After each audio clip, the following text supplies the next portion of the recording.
Bonjour à tous, on se retrouve aujourd'hui pour un tout nouveau numéro du JT de la télé, le 27e numéro de cette série. Au sommaire cette semaine, on parlera de l'affaire Grégory, mais aussi du magazine Sur le Front qui est de retour, du Morning Night de Michael Youn, et enfin de la grande rasera de Cyril Hanouna.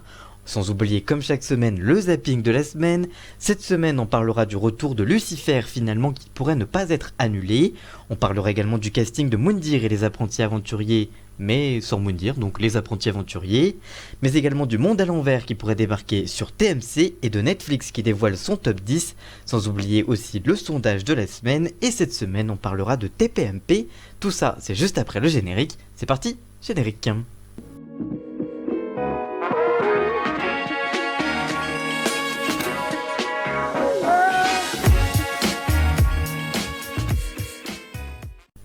L'affaire Grégory fait décidément encore parler et c'est TF1 qui va s'en inspirer pour une nouvelle fiction sur son antenne.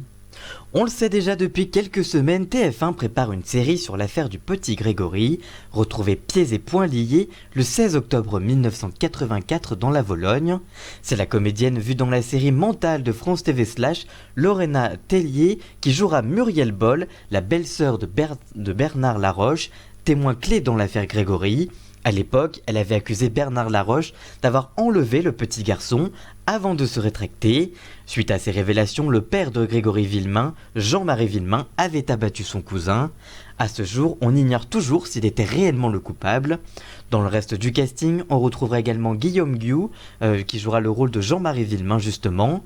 Blandine Belavoir prendra elle les traits de Christine Villemain.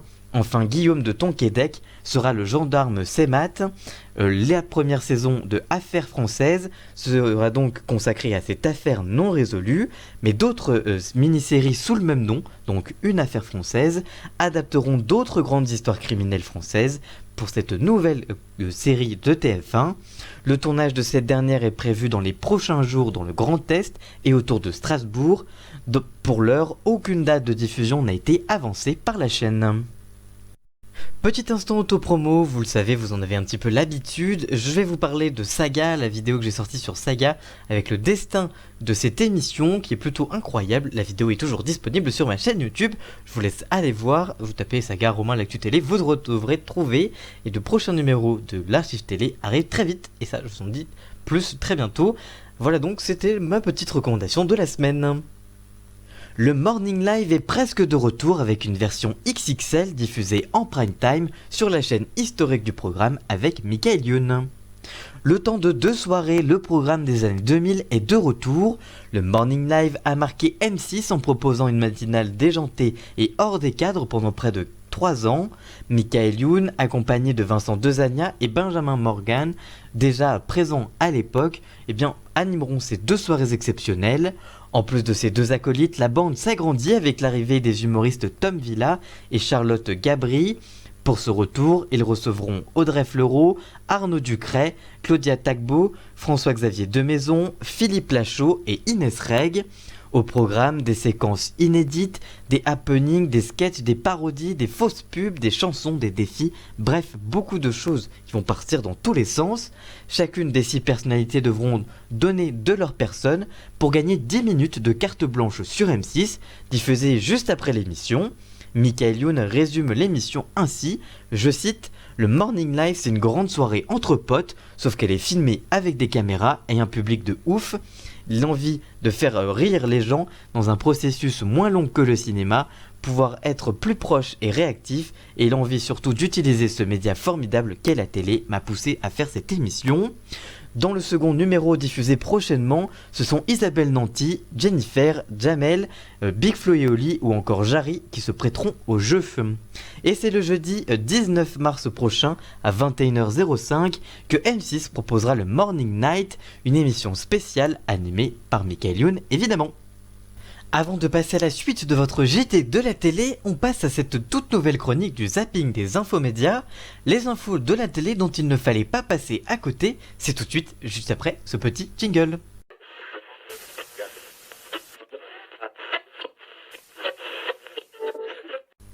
On commence ce zapping avec une info sur YouTube. Il y a quelques jours, TMC diffusait le premier numéro de l'émission de McFly et Carlito, une première encourageante avec près de 830 000 téléspectateurs.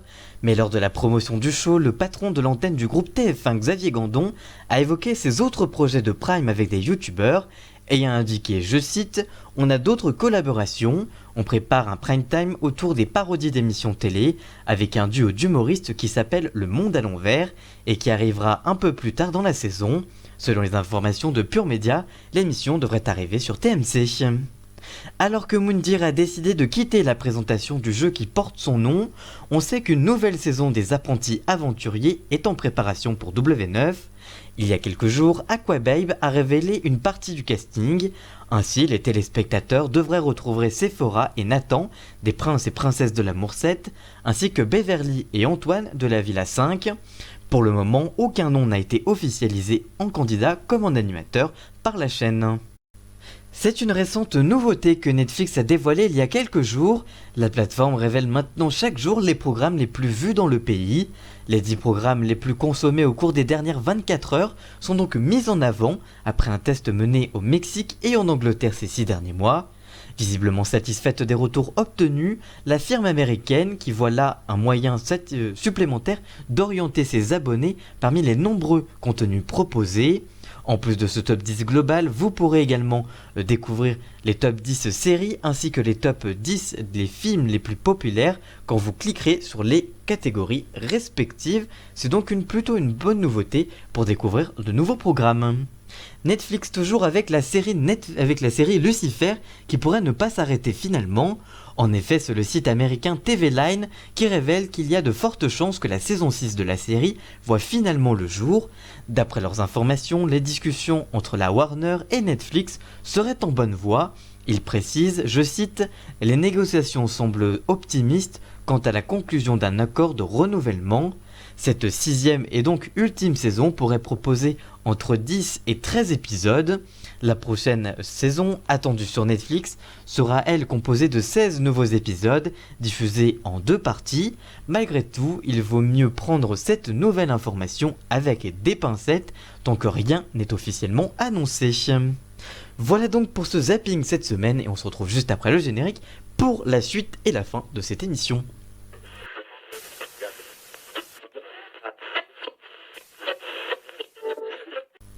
Après le succès mitigé du premier numéro, Hugo Clément est de retour en prime time pour parler à nouveau d'écologie grâce à son magazine Sur le Front.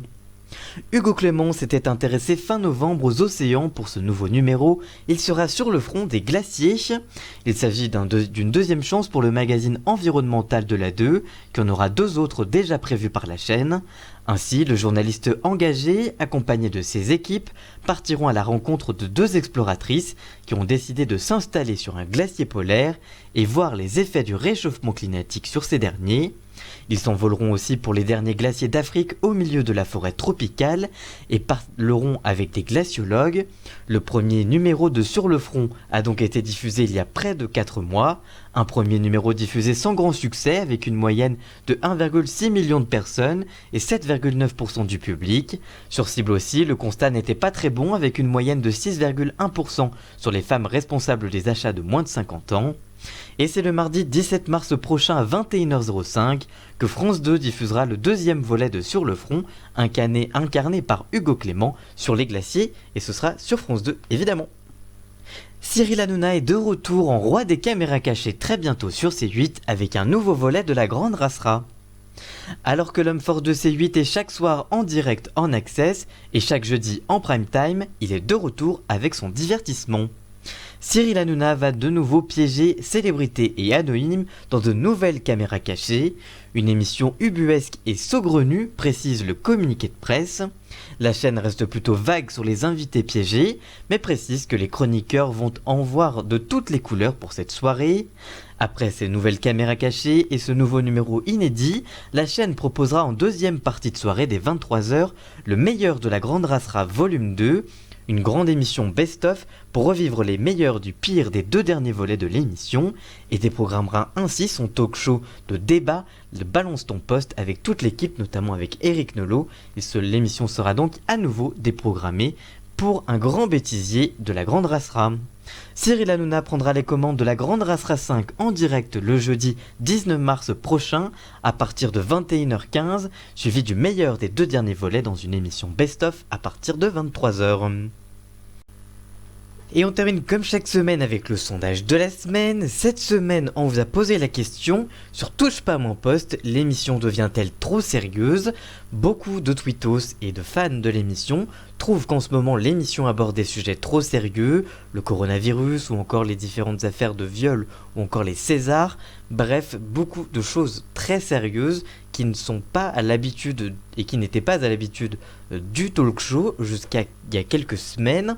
L'émission a également et ressemble de plus en plus à Balance ton poste, c'est le reproche que l'on peut lire sur les réseaux sociaux de plus en plus.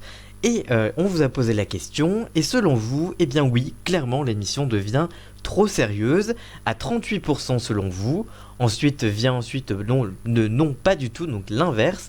Et au milieu, 27% trouvent qu'il y a un équilibre dans l'émission, et que ce n'est pas trop et pas assez non plus, c'est donc plutôt équilibré. Dans l'ensemble, vous trouvez quand même que l'émission devient trop sérieuse. Donnez-nous votre avis à vous dans les commentaires, on vous lira évidemment. Merci d'avoir suivi cette vidéo, si elle vous a plu n'hésitez pas à la liker, la commenter, la partager et même à vous abonner. Et nous on se retrouve très vite pour une toute nouvelle vidéo. A très bientôt, ciao.